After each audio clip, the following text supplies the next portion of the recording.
Whether you're here to find out what the new rewards are for the Go Battle League in Season 2, or want to find out which rewards are better to go for, I'm here to make it clear to all of you exactly what each reward is, each of their worths, and my overall suggestion on which rewards are better to go for, using the power of logic and math. I promise that you will get a conclusive answer. Math doesn't lie. By the way, if you find this video to be helpful, leaving a like or being subscribed to the channel is very helpful to me in return. Thanks! First off, I'm going to list every random encounter you can get. It's handy to know. So, I will make a visualization in the form of a rank timeline, color-coded by the Pokemon. Your very first random encounter will be a Metagross. In rank 2, you'll be able to get the 3 Generation 5 starters, Snivy, Tepig, and Oshawott. At rank 4, Stunfisk will also be included in that roster. In rank 8, you'll also have the chance to catch Rufflet, and in rank 9, Scraggy will be available. The current legendary Pokemon in raids will be available at rank 7, in this case, Giratina, and a Pikachu Libre is the first rank 10 encounter.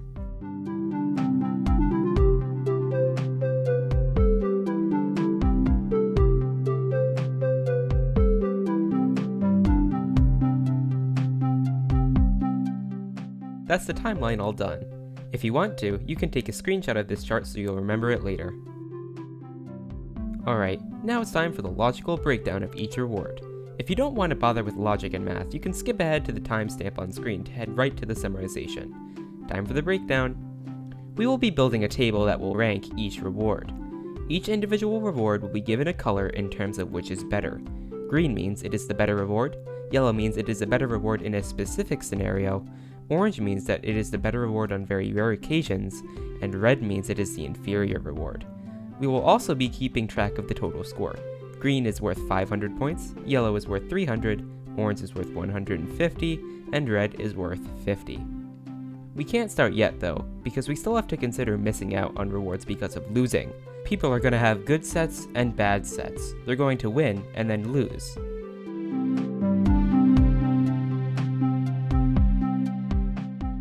So, going off of an arbitrary assumption of the Battle League being perfectly random, there will be a 50-50 chance of winning a battle. This means there are 2 to the power of 5, or 32 possible combinations of winning and losing. With all of the possible combinations, we get 6 out of the 32 battle sets as a 1 win, 10 out of 32 are 2 wins, 10 out of the 32 sets are 3 wins also, 5 out of the 32 sets of 4 wins, and the last of the 32 sets is 5 wins. We can take these percentages into account by adding percentages that are ahead of the wins together, plus 1 to account for the original amount. So, 1-win battles add up all of the other percentages, which makes 2. 2 will then be multiplied to the score we give to the first reward, which means it is doubled. This means 2 wins weight is 1.8125, 3 wins is 1.5, 4 wins is 1.1875, and 5 is 1.03125. These values should be good enough to use to make a fair judgment when we multiply them together with the color point values. First up is the first reward. In the free-to-play league, the reward is 300 Stardust. This value increases by 50 each time you rank up, so this goes all the way up to 750 at rank 10. The reward with the premium pass is a random encounter, which is more valuable. In most cases, it's the Stardust, mostly because of the nature of random encounters. It is spending Pokecoins for something like an Oshawott. However, it is possible to obtain a legendary from the encounter. What about then? Is it worth it after that? In this specific scenario, if you're looking to catch a legendary for the first time, definitely go for it once. In the case you're looking for a shiny, raids are a more reliable way of getting them, because you're still guaranteed to catch them there, they cost the same price, and you know you'll encounter it as the bonus encounter. You won't be randomly getting Stunfisks instead of the legendary. In terms of looking for a 100% legendary, both raiding and Go Battle League are about equal, since in raids a 100% can run away, unlike a shiny. So, to answer this argument in the most logical way, since most people do not have access to raiding, the random encounter is going to be more worth it to players rank 7 and up, and only if it's a legendary. So, because that is very specific, it gets orange, free to play gets green. The next rewards are both random items. They're exactly the same except one is free and the other one costs coins. Green and red, respectively. Okay, maybe the third item will be more interesting. This time, the free-to-play reward is the random encounter, and the premium reward is 1,100 to 2,000 Stardust, depending on rank. Here, there is a possibility of getting a free legendary if you choose the free-to-play rewards. Wow! However, as previously stated, it's still a random encounter, and you're not always going to get one. So, this one goes to the premium reward, but the free-to-play gets yellow over orange, because of the free cost versus the premium reward Pokecoin requirement. Green for the premium, of course. The fourth items are also more interesting. The free-to-play reward is 3 rare candy, and the premium reward is 5 charge TMs. The obvious winner is the charge TMs because of their higher rarity and large quantity. Of course, rare candy may be more useful to specific players, so it gets an orange.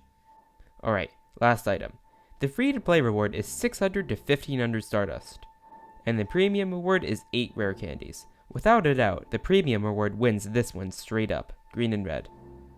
The next to last step is to apply our weights. Once we adjust the scores will be rounded to the nearest whole because we have a big decimal, yay.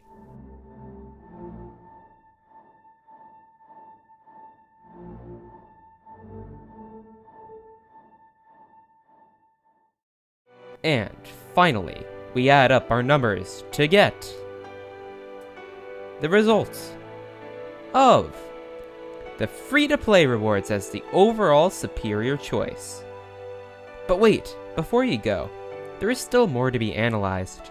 The final number here only represents hundreds of Go Battle League sets and their overall outcomes, not a single battle set. Also, something important to add is that without the weights, the premium rewards gets a score of 1700, and the free-to-play rewards only gets 1500. This is where the money trap comes in. Without close analysis like we just did in this video, players will see the premium rewards as more valuable than the free-to-play, and will be more eager to spend their coins. However, my analysis has just proved that the free-to-play rewards are still better long-term anyway. This illusion is a trap for players who keep going for premium rewards. A good conclusive takeaway from all this is that if you're winning most of your battles, try out the premium rewards. Winning 4 or 5 in a row is worth more than free-to-play rewards. If you're losing most of your battles, stick to free-to-play. And of course, if you're somewhere in the middle, like we just analyzed, it's definitely better to go for free-to-play still. Yes, this conclusion seems quite blatant, but at least you now have the numbers to know for sure. So yeah, this is the end of the video. Again, if you found this video to be helpful in some way, you can like the video and be subscribed to the channel to help me out in return. You don't have to, of course. I'm just saying this because I want to be able to reach more people with my videos. It's effectively a way you can help others too. That's all, so I'll see you later, trainers.